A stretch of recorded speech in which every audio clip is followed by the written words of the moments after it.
Grinder mixie போடாமல் இட்லி மாவு எப்படி தயார் பண்ணுறதுங்கிறத ரெண்டு விதத்தில் இப்போ நம்ம பார்க்கலாம். ஆனவங்க 2 பேர் மட்டும் வீட்டில் இருக்கிறவங்க, வேலைக்கு போகிறவங்க, பேச்சுலர் பசங்க எல்லாருக்கும் இந்த விதம் வந்து ரொம்ப ஈஸியாக இருக்கும். இதுக்கு தேவையான பொருட்கள் என்னென்னு பார்க்கலாம். கடைகளில் இட்லி ரவான்னு இதை மாதிரி கிடைக்கும், உடச்சி வச்சுருக்காங்க. அது 3 கப்பு எடுத்துருக்கோம். இதில் 1 கப்பு உளுந்து மாவு, 1/4 ஸ்பூன் வெந்தயப்பொடி, தேவையான அளவு உப்பு, 1 குழிக்கரண்டி அளவுக்கு தோசை மாவு. இந்த உளுந்து மாவும் கடைகளில் வாங்க கிடைக்கிது. அப்படி இல்லைன்னா நம்ம அரைச்சும் வச்சுக்கலாம். இப்போ இந்த 3 கப்பு ரவையோட இந்த 1 கப்பு உளுந்து மாவை நம்ம சேர்க்குறோம். 1/4 ஸ்பூன் வெந்தயப்பொடி. இந்த வெந்தயப்பொடியும் கடைகளில் வாங்க கிடைக்கிது, அதுவும் இதோட சேர்க்க. தேவையான அளவு உப்பு, 1 பெரிய குழிக்கரண்டி மாவு நம்ம அரைச்ச மாவு வச்சுருக்குறோம். நீங்கள் இதை ஒரு தடவை அரைச்சி வச்சுட்டிங்கன்னா அடுத்த தடவை மாவு கலக்கும் போது இதே மாவில் 1 கரண்டி எடுத்துக்கலாம்.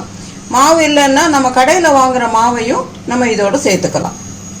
இப்போது இந்த மாவு நம்ம எதுக்காக சேர்க்குறோம்னா, இந்த மாவு இல்லாமல் நம்ம இந்த ரவையும் இந்த உளுந்தும் மட்டும் சேர்த்து கரைச்சி வச்சோம்னா காலையில் அது வந்து கொஞ்சம் ஒரு ஸ்மெல் வர மாதிரி இருக்குது. அதனால இந்த அரைச்ச மாவை அதோட சேர்த்தோம்னா நம்ம எப்போதும் அரைக்கிற மாவு மாதிரியே அந்த ஸ்மெல்லு இருக்குது. இது முழுகிற அளவுக்கு இப்போ தண்ணி ஊற்றிடலாம். இப்போ தண்ணி அது முழுகிற அளவுக்கு ஊற்றி அப்படியே வச்சுருங்க. ஒரு அரை மணி நேரம் வரைக்கும் அது அப்படியே இருக்கட்டும். அதுக்கப்புறம் இது நல்லா ஊறி இருக்கும். அந்த ரவா வந்து இந்த தண்ணியில் நல்லா ஊறி இருக்கும். அதுக்கப்புறம் கை வச்சு நல்லா கலந்து 6 மணிலேருந்து 8 மணி நேரம் வரைக்கும் வச்சுருந்தீங்கன்னா நம்மளை இட்லி மாவு மாதிரி சரியாக புளிச்சு நல்லாயிருக்கும். உங்கள் ஊரில் மிஷின் வசதி இல்லை, இட்லி ரவா உளுந்து மாவு இதெல்லாம் கிடைக்கல அப்படின்னா இந்த 2வது மெத்தடை நீங்கள் வந்து செய்யலாம். தேவை 3 கப்பு அளவுக்கு இட்லி அரிசி, 1 கப்பு அளவுக்கு உளுந்து, ஒரு 1/2 ஸ்பூன் வெந்தயம். ஒருவேளை இட்லி அரிசி உங்கள் ஊரில் கிடைக்கலன்னா சாப்பாட்டு புழுங்கு அரிசியும் இதுக்கு உபயோகப்படுத்திக்க. இதை தனியாக நல்லா களைஞ்சிக்குங்க. உளுந்தையும் வெந்தயத்தையும் சேர்த்து களைஞ்சிக்குங்க. களைஞ்சி ஒரு துணியை விரித்து அந்த துணியில் நல்லா காய போடுங்க. ஃபேன் காற்றுல கூட நீங்கள் காய போடலாம். மிஷின் வசதி இருக்கிறவங்க இந்த ஆறுனத்துக்கு அப்புறம் நல்லா ஈரம்லாம் போனதுக்கப்புறம் இந்த அரிசியை மிஷினில் கொடுத்து ரவா மாதிரி உடச்சி எடுத்துக்கோங்க திருன்னு.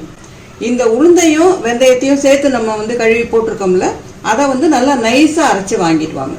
மிக்சிலையும் நீங்கள் இதே மாதிரி இந்த அரிசியை வந்து ரவா பதத்தில் நரன்னு திரித்து எடுத்துக்கோங்க. உளுந்தையும் வெந்தயத்தையும் நல்லா நைஸாக திரித்து எடுத்துக்கோங்க. அரைச்ச 2த்தையும் ஒன்றா கலந்து ஒரு டப்பாவில் போட்டு ஸ்டோர் பண்ணி வச்சுக்கோங்க. இப்போது இந்த மாதிரி அரைச்ச மாவு இதுக்கு தேவையான அளவு உப்பு இதில் நம்ம சேர்த்துக்கிறோம். இதில் இப்போ 1/2 கப்பு மாவு தான் நம்ம எடுத்துருக்கோம். அதனால 1/4 கரண்டி தான் இதில் மாவு நம்ம விடுறோம். இந்த மாவு மூழ்கிற அளவுக்கு நம்ம தண்ணி ஊற்ற போகிறோம்.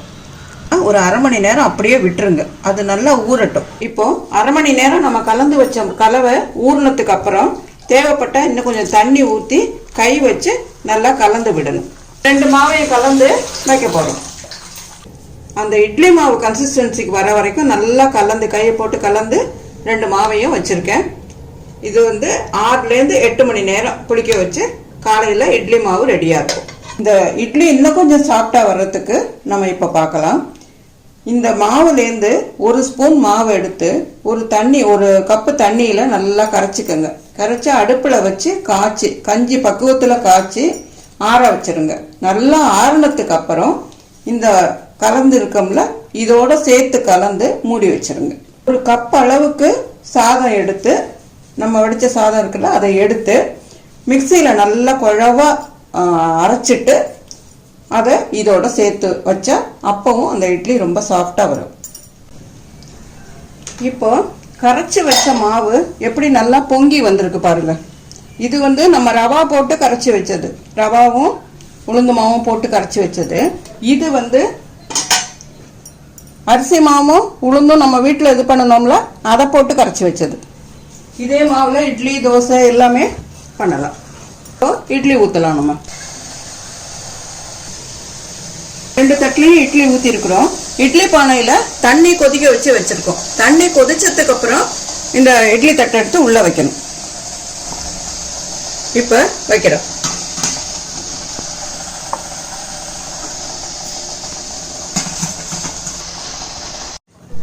இப்போ இட்லி வெந்து எடுத்துருக்கோம் பாருங்க.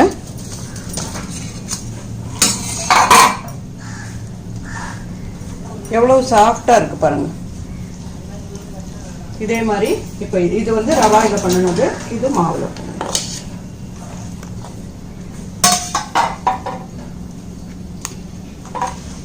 இங்க பாருங்க சாஃப்டா இருக்கு. இது 3-4 இட்லி வேணும்னா கூட நம்ம வந்து இந்த முறையில் நம்ம பண்ண முடியும். 2 மெத்தட்லையும் நம்ம செய்ய முடியும்.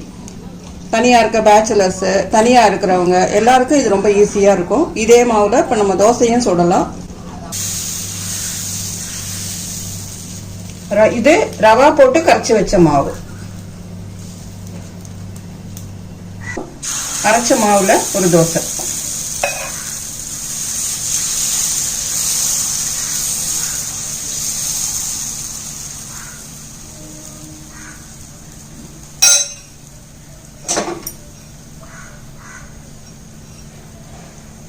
கல் தோசை, ரோஸ்ட்டு, ஊத்தப்பம், குழிப்பணியாரம் எல்லாமே இந்த மாவுல நம்ம செய்ய முடியும்.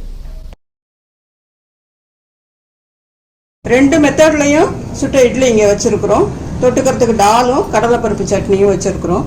ட்ரை பண்ணி பாருங்க. நன்றி, வணக்கம்.